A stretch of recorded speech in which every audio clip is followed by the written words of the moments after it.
یار وکالت میں ان کی نہیں میں نے کی، میں اب سلو ڈاؤن ہوں وکالت کے، آپ دیکھ رہے ہیں اس لیے، پر میں اس کا اس معاملے میں دیکھو، ایک بندہ ہے 200 کیس اس میں بنا دیے، اب وہ 200 کیس لے کے کدھر کدھر پیش ہو سکتا ہے؟ کوئی مطلب ہے، کوئی زیادتی کی بھی انتہا ہوتی ہے ایسی ایگزامپل نہیں اس میں، واقعی دنیا میں کوئی اگزامپل نہیں ملتی، اور یہ ہم اپنے آپ کو رسوا کر رہے ہیں۔ آج یہ ہو رہا ہے عمران خان کے ساتھ، کل یہ دیگر پارٹی ہیڈز کے ساتھ بھی ہوگا، اور پھر ہم کہیں گے کہ جی ہمیں لوگ کہیں گے آپ نے خود بھی یہی کیا تھا۔ خوشخبری ہے عمران خان کے لیے آنے والے دنوں میں کہ دیکھو جو کیس تو ستمبر میں، اگست کے اندر کیا دیکھ رہے ہیں؟ کیس اس کے خلاف کوئی نہیں بنتا، توشہ خانہ ہے، توشہ خانہ کے کیس میں اگر عمران خان کو سزا ہو گئی تو آپ سمجھیں اگلی گیٹی گرتی نواز شریف کی ہے، اور بدقسمتی سے میری پارٹی کا وہ سینئر لیڈر ہے گیلانی یوسف رضا، اس کی بھی گیٹی گرتی۔ یہ اس کا امتحان یہ ہوگا توشہ خانہ کہ کیا وہ ڈیفنس کو، صفائی کو، پچھلا ریکارڈ، شوکت عزیز کا ریکارڈ، ظفر اللہ جمالی کا ریکارڈ، یہ دوسرا جو شجاعت حسین بھی وزیر اعظم رہا، اس کا ریکارڈ، یہ پچھلے ریکارڈ بھی میاں نواز شریف کا ریکارڈ، وزیر اعظم جو رہے ہیں، ان کے ریکارڈ وہ دکھاتے ہیں، پیش کرتے ہیں، عدالت طلب کرتی ہے، ڈیفنس کو دکھائے جاتے ہیں۔ اگر یہ ریکارڈ نہیں دکھائے جاتے، جس طرح اگر آئی جی کو شامل تفتیش نہیں کیا جاتا، آئی جی پنجاب کو، اس وقت تک یہ 9 مئی کا کوئی فیصلہ نہیں ہو سکتا، یقینی فیصلہ کوئی نہیں ہو سکتا اس وقت تک۔ دوسرا، اسی طرح توشہ خانہ میں اگر آپ یہ پریکٹس، کہ کیا پریکٹس تھی شوکت عزیز کے زمانے میں، کیا پریکٹس تھی ظفر اللہ جمالی کے زمانے میں، یہ نہیں دکھاتے تو پھر آپ یہ کیس نہیں بنا سکتے، نہ جیت سکتے، پروسیکیوشن ناکام ہوتی ہے، اور عدالت کی جانبداری واضح اور ظاہر ہو جائے گی۔ اب ہاں، وہ ایک اور جو کیس بنایا سائفر، میں بتا رہا ہوں کہ کیس تو اس کے خلاف نہیں بنتا، سائفر میں آپ یہ دیکھیں کہ سائفر کو ڈی کلاسیفائی کون کر سکتے؟ سائفر ہے، سائفر پہ کوئی تنازع نہیں ہے، کوئی جھگڑا نہیں ہے کہ سائفر ہے یا نہیں ہے۔ وہ سائفر جو آیا ہے وہ سائفر ہے ایک پیغام جو کہ امبیسڈر نے، پاکستان کے امبیسڈر جو بڑا سینئر افسر ہے سول سروس، فارن سروس کا، اس نے پیغام دیا ہے، اور وزیر اعظم کو بھی، اور آرمی چیف کو بھی گیا ہے، D G I S I کو بھی گیا ہے، فارن سیکرٹری کو بھی گیا ہے، فارن منسٹر کو بھی گیا ہے، اور اس نے یہ کہا ہے کہ مجھے یہ بات کہی ہے ڈیوڈ بلو، وہ جو امریکن سفارتکار ہے، اس نے، سینئر امریکن ہے، اس نے یہ کہا ہے مجھے کہ اگر اب عمران خان کو ہٹا دیتے ہو تو ہم آپ کے ساتھ اچھے ہیں، نہیں تو آپ کے ساتھ ہم بہت بری کریں گے۔ اب یہ اس نے کہا ہے، اور یہ درج ہے اس سائفر میں، اور یہ سائفر میں چونکہ درج ہے، اس لیے جو کمیٹی ہے سیکیورٹی پہ، سیکیورٹی کمیٹی ہے، اس میں آرمی چیف بھی بیٹھے ہوئے،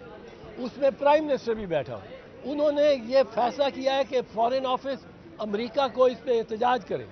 ڈی مارچ کرے، احتجاج کرے، اور انہوں نے تصدیق کیا، اس کو ایکسیپٹ کیا کہ یہ سائفر درست ہے، یہ انہوں نے کہا۔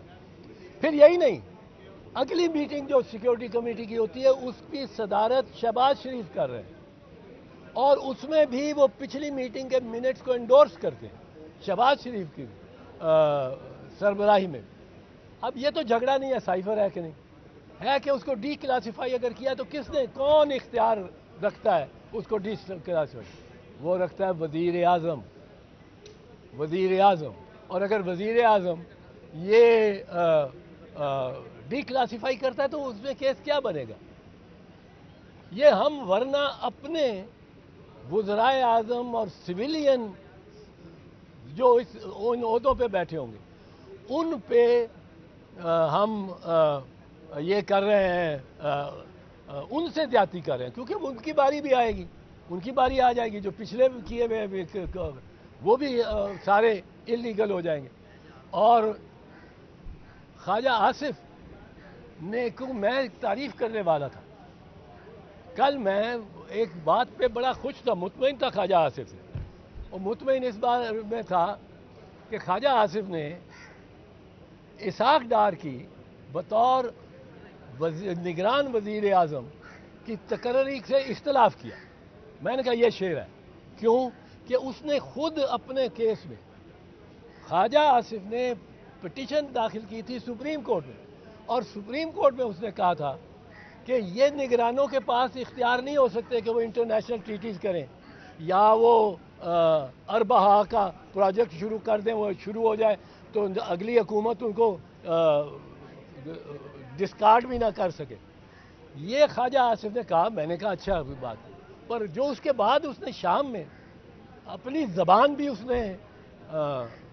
گندی کی، خراب کی،